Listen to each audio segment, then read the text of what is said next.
नमस्कार, आप देख रहे हैं कृषि जागरण और मैं हूं आपके साथ जिमी। शुरुआत करेंगे कृषि जगत की पहली खबर से, जो कि है हरियाणा से। हरियाणा के रोहतक जिले के चीनी मिल को राज्य सरकार द्वारा गन्ने के किसानों के भुगतान के लिए 21 करोड़ रुपए दिए गए हैं। यह राशि किसानों के गन्ना भुगतान के लिए दिया गया है, जिसमें अभी तक किसानों को कुछ पैसे दिए गए हैं और कुछ भुगतान अभी करना बाकी है। वहीं आपको बता दें कि चीनी मिल जो है वो इसमें 8 करोड़ रुपए और मिलाकर कुल 29 करोड़ रुपए का भुगतान किसानों को किया जाएगा। इसके बारे में ज्यादा जानकारी देते हुए प्रबंध निदेशक जो है चीनी मिल के प्रदीप अलावत ने बताया कि किसानों को अभी गन्ने का भुगतान किया जा चुका है और कुछ दिन बाद उसे और भुगतान कर दिया जाएगा, पूरा भुगतान कर दिया जाएगा। इसी के साथ अखिल भारतीय किसान सभा जो है इस चीज का विरोध कर रही है। उनका कहना है कि 400 करोड़ की बकाया राशि में सरकार कुछ पैसे देकर किसान को बहलाना चाहती है और वो इसके लिए संघर्ष करेंगे। तो उनका ये मानना है कि अगर सरकार पूरे राशि नहीं देती है गन्ना बकाया का, तो वो इसके खिलाफ रोड पर उतरेंगे और एक बड़ा आंदोलन कर सकते हैं। धन्यवाद। नमस्कार किसान भाइयों, मैं कृषि जागरण की तरफ से चंद्रमोहन आज आपको एक ऐसी खबर सुनाने जा रहा हूं जो कि जीएम फूड के बारे में है।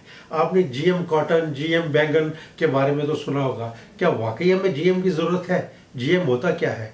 भारत में वास्तव में जीएम फूड की जरूरत है क्या? ये जीएम है क्या? जेनेटिक इंजीनियरिंग का आसान भाषा में मतलब है कि किसी पेड़, पौधे या जीव की आनुवांशिक या प्राकृतिक गुण को बदलना। इसमें डीएनए या जीनोम कोड को बदला जाता है। एग्जाम्पल के तौर पे मैं आपको बताना चाहता हूँ कि क्या आप बैल इस्तेमाल करते हैं खेतों में? अगर घोड़े का उसको इंजेक्शन लगा दिया जाए तो क्या बैल घोड़ा बन जाएगा? बिल्कुल नहीं। उसी तरीके से ये देखा गया कि किस तरीके से जो रात में चमकने वाला जुगनू, अगर उसका इंजेक्शन अगर खरगोश में लगा दिया जाए तो क्या वो रात को चमकेगा? नहीं। फिर भी हमें ऐसा दिया गया कि जीएम फूड जो है हमारे पास कमी फूड की होने की वजह से भी आपको कम फूड में ज़्यादा मज़ा देता है। अब बायोटेक्नोलॉजी के अंतर्गत जेनेटिक इंजीनियरिंग का महत्वपूर्ण शाखा है और इसको इस तरीके से देखा जाए कि अगर पानी कम है राजस्थान में और वहाँ पे ऐसी फसलें उगाई जाए जो कि लहलाती लगे तो क्या अच्छा लगेगा? बिल्कुल अच्छा लगेगा।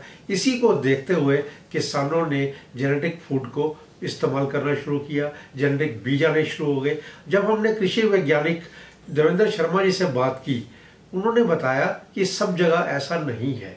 एक एग्जाम्पल के तौर पे उन्होंने बताया कि पिछले कुछ साल पहले 2002 की बात है कि जब हमें जीएम कॉटन के बीज आए थे और यहाँ उगाए गए थे मध्य में और दक्षिण में, तो 2002 में मध्य और दक्षिण भारत के अंदर इस जगह पे जब कॉटन उगी तो कुछ दिनों में तो लगा कि बहुत अच्छी फसल हो रही है, उसके पौधा अच्छा निकल आया है, लेकिन जो उसके ऊपर रुई बढ़ रही थी वो बढ़नी बंद हो गई, पत्ते गिरने लग पड़े और कुछ दिन के बाद उसका दुष्प्रभाव सामने आया कि उन पत्तों को गाय और भेड़ों ने खाया तो मरने लग पड़ी। अब इसका नुकसान का हमें पता लगा। अब बाहर से जब हमारे यहाँ पे कई सारे ऐसे मॉल खुल रहे हैं जिनमें जीएम फूड आ रहा है और जीएम फूड के डब्बों के ऊपर वहाँ के यूरोपियन स्टैंडर्ड्स ने लिखना भी शुरू कर दिया है कि ये जीएम फूड है, आप इसको देखिए। अब क्या सचमुच ऐसा है कि जीएम फूड खाने से नुकसान होगा? अब क्या पता। हमारे यहाँ पे food safety standard authority of India ने भी इस बात के लिए कहा है कि हमें ऐसी चीज़ों से परहेज करना चाहिए। मोनसेंटो एक ऐसी कंपनी है जिसने पीछे जो कॉटन के बीज हैं उनके लिए लड़ाई की पेटेंट के ऊपर और उसको भारत में अप्रूवल नहीं मिला है। तो क्या सचमुच भारत के लिए ठीक नहीं है? पीछे जीएम जो है वो इस तरीके से बनाया गया, उसकी सरसों जो कि दिल्ली यूनिवर्सिटी में उनके जो पेंटल थे उन्होंने बनाया, उसको भी अभी तक अप्रूवल नहीं मिला है। तो क्या भारत इसकी तरफ देखेगा कि हमें जीएम फूड की ज़रूरत है कि नहीं है? आने वाले समय में हम इसको किस प्रकार देखते हैं? क्या ये फिर किसानों के फायदे की बात है या नुकसान की बात है? किसान जो कुछ उगाता है वो सचमुच हमारे लिए अन्नदाता है, खुद भी खाता है और हमें खिलाता भी है।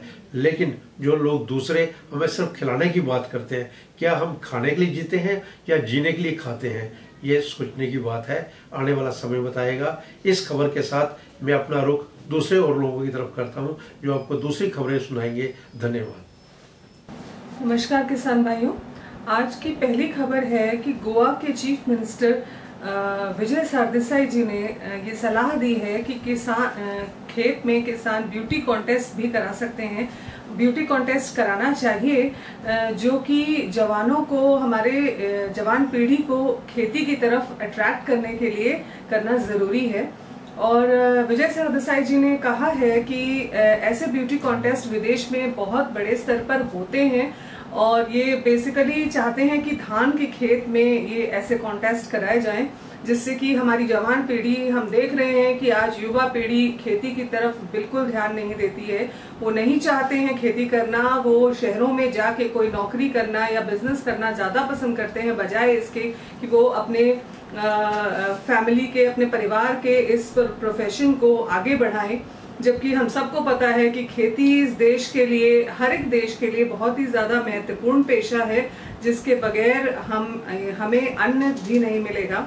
तो आगे आने वाली पीढ़ी को ये प्रोत्साहन देना बहुत ही आवश्यक हो जाता है कि वो खेती करें और हमारे देश के अन्न के बढ़ावे में अपना हाथ बटाएं। तो इसकी तरफ हमारे जवान पीढ़ी ध्यान दे। इसके लिए कुछ ब्यूटी कॉन्टेस्ट भी खेत में कराने चाहिए, बेसिकली धान के खेत में कराने चाहिए। विजय सरदेसाई जी ने ये भी कहा कि जवानों को लगता है कि ये खेती सिर्फ आजकल बुजुर्गों और बूढ़ों का पेशा है, ये जवानों के लिए नहीं बना है और उन्हें ही करने देना चाहिए। तो इस सोच को बदलने के लिए उन्होंने ऐसा प्रस्ताव रखा है, जो कि सराहनीय है और ऐसे कुछ कदम उठाने बहुत ज़रूरी हैं। जिस तरह से खेती पे हमारे संकट आ रहा है, तो ऐसे कोई ना कोई कदम उठाने ज़रूरी हैं। उन्होंने किसानों को खेत में ये भी कहा कि वो वैदिक मंत्र अपने खेत पे पढ़ें और इनका जाप करें, और इसकी सलाह दी है। उन्होंने ये भी कहा कि कॉस्मिक फार्मिंग के द्वारा वो अपनी खेती की उपज को बढ़ा किस तरह सकते हैं, किस तरह कॉस्मिक फार्मिंग से खेती की उपज को बढ़ाएं, ये भी उन्होंने अपनी बातों में बुधवार को कहा। परंपरागत खेती पर उन्होंने ज़्यादा जोर दिया है, जिससे कि वो ये चाहते हैं कि हमारी खेती में केमिकल का उपयोग कम होना चाहिए, जो कि आजकल की बहुत ही बड़ी डिमांड है कि बहुत ज़्यादा केमिकल का उपयोग हो रहा है। आप सभी जानते हैं कि हम ऑर्गेनिक की तरफ भी बढ़ रहे हैं। तो उन्होंने भी अपनी बातों में कहा कि परंपरागत खेती की तरफ हमारे किसान भाई ध्यान दें। और उन्होंने हमारे किसान भाइयों को ये आश्वासन भी दिया कि जिनकी ज़मीनें कॉन्ट्रैक्ट पर हैं, उनकी ज़मीनों पर उनका कब्जा उन्हें दिया जाएगा, और गवर्नमेंट ने उनको आश्वासन दिया कि उन्हें अपनी ज़मीन का कब्जा भी मिलेगा और वो पूरा किसान भाइयों का साथ देंगे। तो हमारा पूरा बधाई है विजय सरदेसाई जी को कि वो इस कदम से, सराहनीय कदम से कुछ खेती में अपना योगदान दे सकेंगे। दूसरी खबर मैं लाई हूँ सेंट्रल से कि ICAR, जो Indian Council of Agriculture Research है, उसने doctor YSR Horticulture University Andhra Pradesh को इस समय हॉर्टिकल्चर यूनिवर्सिटीज में सबसे ऊपर का स्थान दिया है। ये कल ही जारी किया है निर्देश ICAR ने। अब तक ये doctor YSR Horticulture university agriculture यानी कृषि विश्वविद्यालयों में 26वें स्थान पर थी, और तुरंत ही, बहुत ही जल्द, छोटे समय पर इसने इतना ऊपर अपना स्थान बनाया है।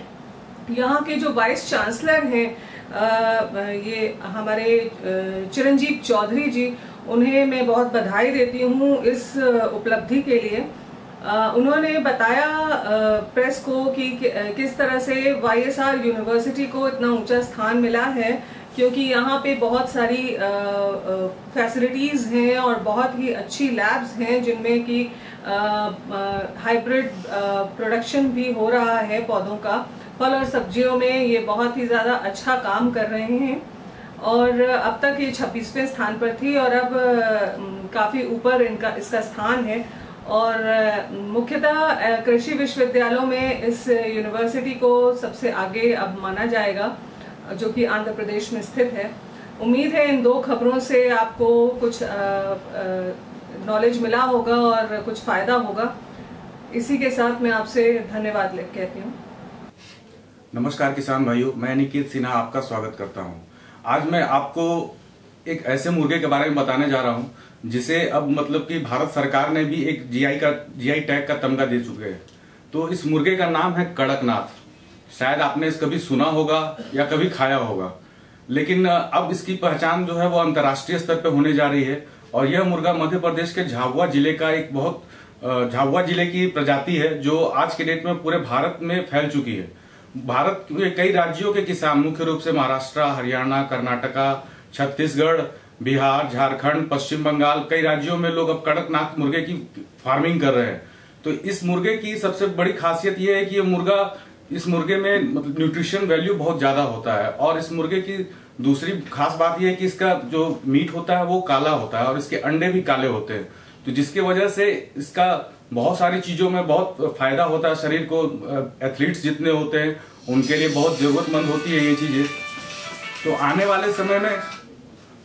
वाले समय में कम से कम हम इस चीज को अंतर्राष्ट्रीय स्तर तक लेकर के जाएंगे, जिससे मतलब कि अन्य देश के भी लोग इस प्रजाति से अवेयर हो और इसको इंपोर्ट करना शुरू करें अपने देश में। तो इसके लिए वैज्ञानिक भी बहुत सारे किसान भाइयों को जानकारी दे रहे हैं। कृषि विज्ञान केंद्र के माध्यम से भी उन लोगों को जानकारी उपलब्ध की जा रही है। तो इसमें अभी इस कड़कनाथ मुर्गे को काले मांस के नाम से भौगोलिक पहचान दी गई है और इसे 2022 तक इस नाम को वैध माना जाएगा।